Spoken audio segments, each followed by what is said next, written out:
a autoridade das Escrituras na vida de Cristo, na vida de Jesus, o papel autoritativo das Escrituras. E nós vamos ver em alguns textos o quanto Jesus admitia, reconhecia a autoridade das Escrituras na vida dele. E tudo que aconteceu com Jesus estava escrito. João 5, 39 e 40. 39 é um verso bem conhecido, onde diz assim, Jesus falando. É Jesus explicando a sua função de mim. Examinai as Escrituras, porque julgais ter nelas a vida eterna, e são elas mesmas que testificam de mim. Contudo, não quereis vir a mim para ter vida. Jesus estava repreendendo eles. O verso 46 diz, porque se de fato cresces em Moisés, também crerias em mim, porquanto ele escreveu a meu respeito. E o 47. Se, porém, não credes nos seus escritos, como crereis nas minhas palavras? Então, o problema do povo no tempo de Jesus era esse. Era não crer na autoridade da palavra. Não crer no que estava escrito. E por não crer no que estava escrito, agora tinham dificuldade de crer no que estavam vendo. Irmãos, a autoridade da Escritura é muito maior do que o poder da nossa visão. Nós não podemos confiar naquilo que nós vemos, porque nós podemos interpretar mal o que nós vemos. Então, nosso foco, a nossa visão, a nossa meta como cristãos precisa ser reconhecer a autoridade das Escrituras. E olha que Jesus estava se referindo ao que Moisés tinha escrito a respeito dele, aos livros de Moisés. Né? A palavra, irmão, é a palavra, é o que a palavra diz, é o que a palavra fala, é o que está escrito na palavra. Não é o que a gente acha, não é o que a gente pensa, muito menos o que a gente percebe. É o que a palavra diz. Então Jesus, lá em João capítulo 3, nós estamos aí no 5, voltando de folhinha, no João capítulo 3, Jesus disse a Nicodemos, verso 14, do modo com que Moisés levantou a serpente no deserto, assim importa que o Filho do Homem seja levantado, para que todo que nele crê tenha vida eterna. Do modo como Moisés levantou a serpente no deserto. Jesus está chamando a atenção deles, e nossa também, para o que aconteceu lá em Números 21. O fato, o caso real que aconteceu no deserto, quando eles ainda estavam atravessando o deserto, Jesus fez eles lembrar da serpente que Moisés ergueu numa haste de madeira. E do jeito que Moisés ergueu a serpente, Jesus disse, importa que o Filho do Homem seja levantado da terra, para que todo que nele crê tenha vida eterna. Números 21, do 5 ao 9, é o relato da serpente. O povo falou contra Moisés, contra Deus e contra Moisés. Quando o povo falava contra Moisés, estava falando contra Deus, porque Moisés era o enviado de Deus, era o porta-voz de Deus. Por que nos fizeste subir do Egito? Era isso que eles reclamavam de Moisés. Por que nos tiraste do Egito? Para que morrêssemos nesse deserto, onde não há fome nem água. E a nossa alma tem facho deste pão vil. Sabe o que era o pão vil? O maná. O alimento que Deus mandava diariamente do céu sem precisar de fazer nada. Então, o povo que reclama, irmãos, é o povo que está de barriga cheia. Para quem está de barriga cheia, o bom é pão vil. O que é bom se torna vil para quem está farto, para quem está de barriga cheia. Então, o povo reclamava com Moisés. Por que nos tiraste do Egito? Então, o que o povo era no Egito? O povo era escravo. Não tinha liberdade, não tinha salário, não tinha direito, não tinha voz, não tinha vez. E agora o povo estava em liberdade, sendo alimentado por Deus, indo para tomar tomar posse da melhor terra do mundo, que era a promessa de Deus, e eles estavam reclamando com Moisés, querendo apedrejar Moisés, porque Moisés tinha tirado eles do Egito.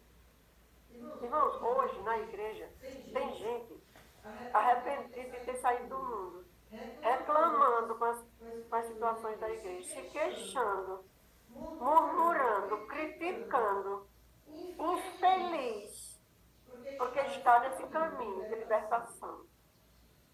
O que dá a entender que a pessoa preferia estar lá, na escravidão do pecado. Então, Jesus chamou a atenção de Nicodemos e, por consequência, chama a nossa atenção também para este fato da serpente. As serpentes estavam lá no deserto. As serpentes, o deserto era o habitat natural das serpentes. Mas as serpentes, elas só atingiram o povo quando o povo se revoltou contra Deus e contra Moisés. Enquanto não, as serpentes estavam todas de boca fechada. Assim como Deus fechou a boca dos leões na cova para não ferir Daniel. Então, as serpentes hoje representam as ameaças, as tentações, né, os conflitos, os perrengues, as arengas, as invejas, as críticas, que vêm para morder aqueles que estão insatisfeitos, irmão, porque esses perrengues que acontecem na igreja só atingem aqueles que estão infelizes no caminho de Deus. Porque aqueles que estão com foco na obra de Deus, nada disso os atinge. Amém. Nada disso os atinge. E aí Jesus fez ele se lembrar, fez Nicodemos se lembrar, e Jesus fez os judeus se lembrarem disso, né? E João faz questão de registrar esse fato para que sirva de lição para todas as gerações.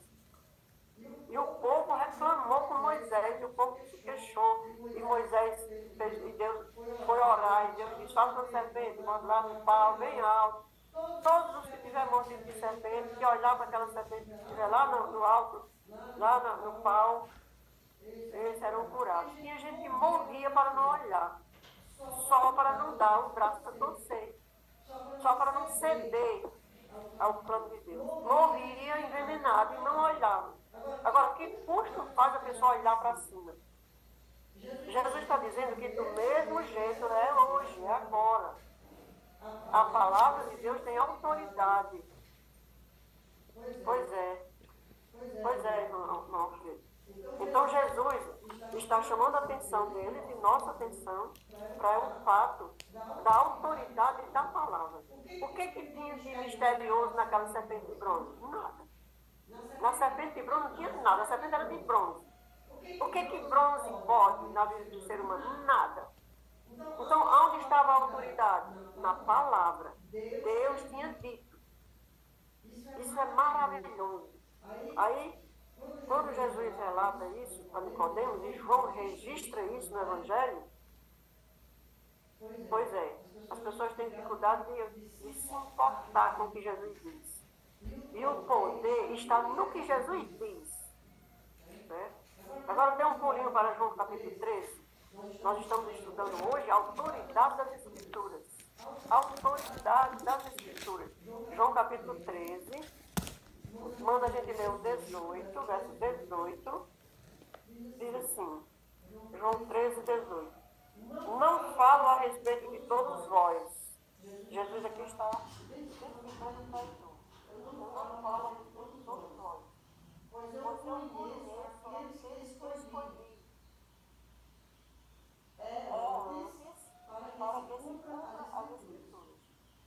Então Jesus está dizendo que ele não se enganou ao aceitar Judas como discípulo.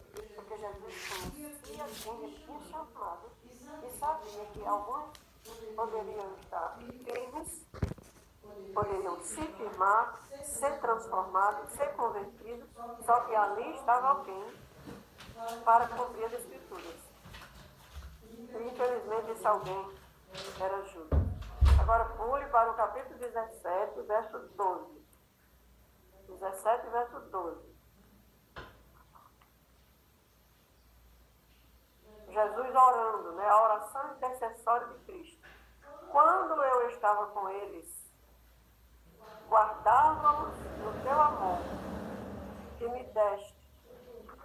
protegi-os, e nenhum deles se perdeu, exceto o filho da perdição, para que se cumprisse a Escritura. Os que Jesus cuida, eles serão protegidos e cuidados e guardados. Diga amém.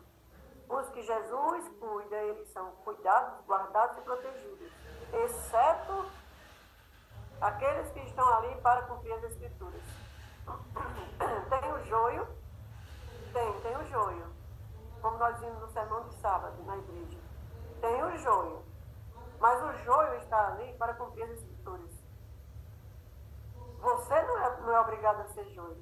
Eu não sou obrigado a ser o joio. O joio está ali para cumprir as Escrituras. Olha o verso 19, o capítulo 19, verso 24. Ainda em João, 19, 24. Disseram, pois, uns aos outros: não a rasguemos. Aqui os soldados deitam sorte sobre as vestes de Cristo.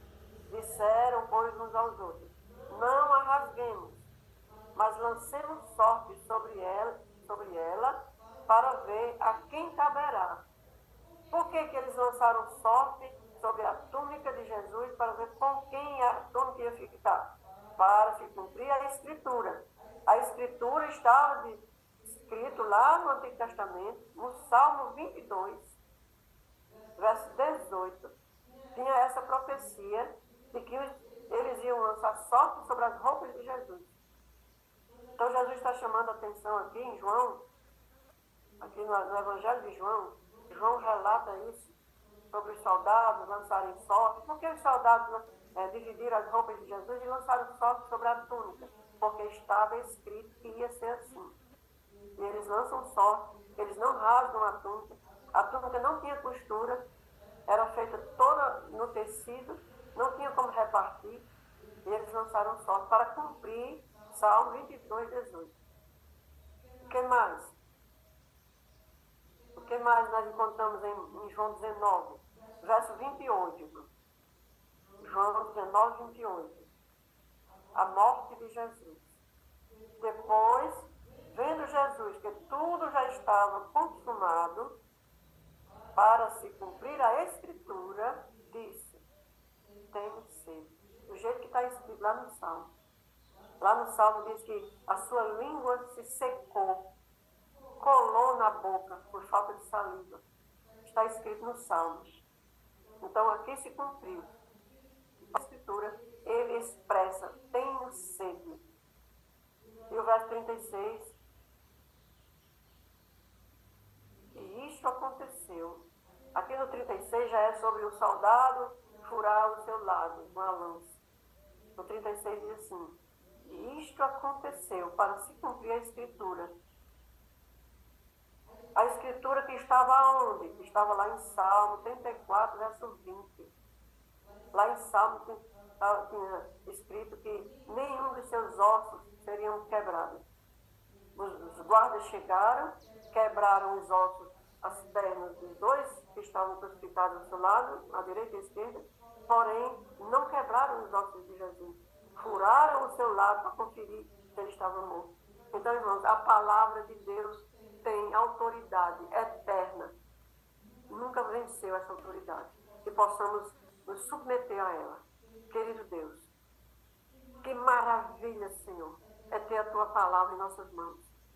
E que bênção, e que honra é ter a Tua palavra em nossa vida, em nosso coração, em nossa mente.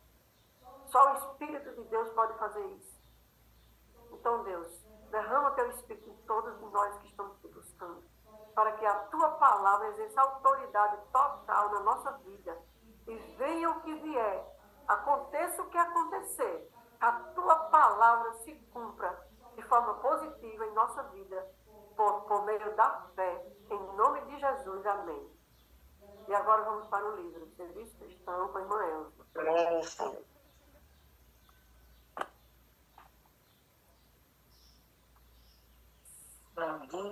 Bom dia, que maravilha essa mensagem, né?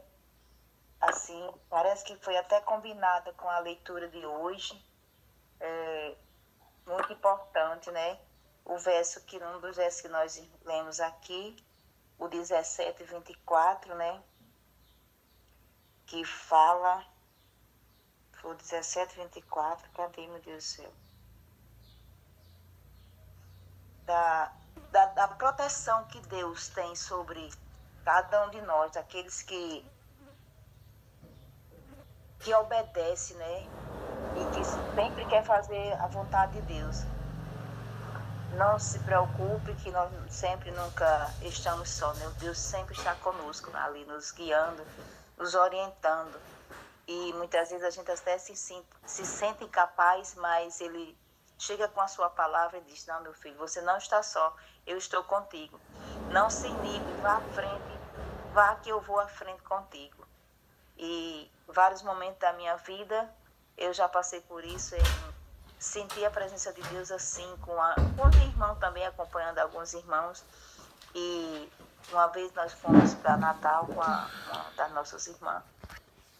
E quando chegamos lá, fomos para um evento da igreja, que também só tinha praticamente nós duas que chegamos lá e algumas pessoas que faz tempo que a igreja já vem, cada dia as pessoas defiando sem querer participar da palavra de Deus, né? Da igreja, dos cultos, mas sempre tem aqueles que vão. E é esses que Deus sempre está ali, dizendo: não temas que eu estou contigo, eu vou ali adiante de ti, resolvendo a sua causa, abrindo as portas para que você possa passar. E graças a Deus nós conseguimos, né? Ouvir essa palavra, assim, uma palavra muito confortadora, porque quando vem de Deus é uma palavra maravilhosa, né? E hoje nós estamos concluindo